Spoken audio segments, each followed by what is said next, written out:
12 മണിക്കൂർ ഹിന്ദുസ്ഥാനി സംഗീതത്തിൽ അലിഞ്ഞ ഒരു കൂട്ടം സംഗീത പ്രേമികൾ. തൃശൂർ വെളുത്തൂർ മാനവ് സംഗീത വിദ്യാലയത്തിലാണ് പണ്ഡിറ്റ് രമേശ് നാരായണനുമായി സംഗീത വിദ്യാർത്ഥികളും കലാകാരന്മാരും സംവദിച്ചത്. ഹിന്ദുസ്ഥാനി സംഗീത രാവിൽ മലയാളത്തിലെ പ്രശസ്ത സംഗീത സംവിധായകനായ ബേണിയും പങ്കുചേർന്നപ്പോൾ അത് ഇരട്ടി മധുരമായി. 100ഓളം സംഗീത പ്രതിഭകൾ ഗാനങ്ങൾ ആലപിച്ച് കാത്തിരുന്നത് സംഗീതത്തിലെ കുലപതിയായ പണ്ഡിറ്റ് രമേശ് നാരായണനെയാണ്. പരസ്പരം തങ്ങളുടെ പ്രതിഭകൾ വെളിവാക്കാനും അനുഗ്രഹീതരായ ഗുരുക്കന്മാരുടെ മുൻപിൽ തങ്ങളുടെ കഴിവുകൾ കാണിക്കാനുമുള്ള വേദിയായി ഹിന്ദുസ്ഥാനി സംഗീത സദസ്സ് മാറി.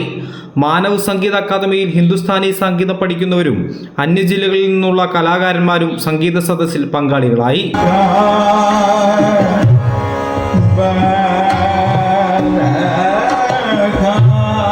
രമേശ് നാരായണന്റെ മകളും പിന്നണി ഗായികയുമായ മധുശ്രീ നാരായണനും വേദിയിൽ ഹിന്ദുസ്ഥാനി സംഗീതം ആലപിച്ചു.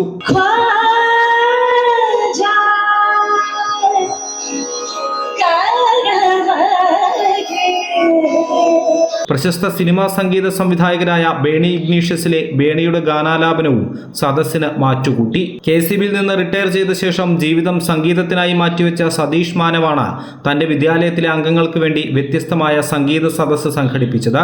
കേരളത്തിലെ ഹിന്ദുസ്ഥാനി സംഗീതം പ്രചരിപ്പിക്കുന്നതിൽ എനിക്ക് പങ്കുവച്ചിട്ടുള്ള ഞങ്ങളുടെ ഗുരുജി ശ്രീ പണ്ഡിറ്റ് രമേശ് നാരായൺ സാറിന്റെ മുൻപിൽ അദ്ദേഹത്തിന്റെ ശിഷ്യരുടെ ശിഷ്യരുമായിട്ടുള്ള അനേകം കുട്ടികളും അനേകം വിദ്യാർത്ഥികളും സംഗീതാർച്ചന നടത്തി അതിഭയങ്കരമായിട്ട് പുലർച്ചെ 4 മണി മുതലുള്ള സംഗീതാർച്ചന തുടർച്ചയായി ഒരു വൈകിട്ട് 10:30 വരെയാണ് നടന്നത്.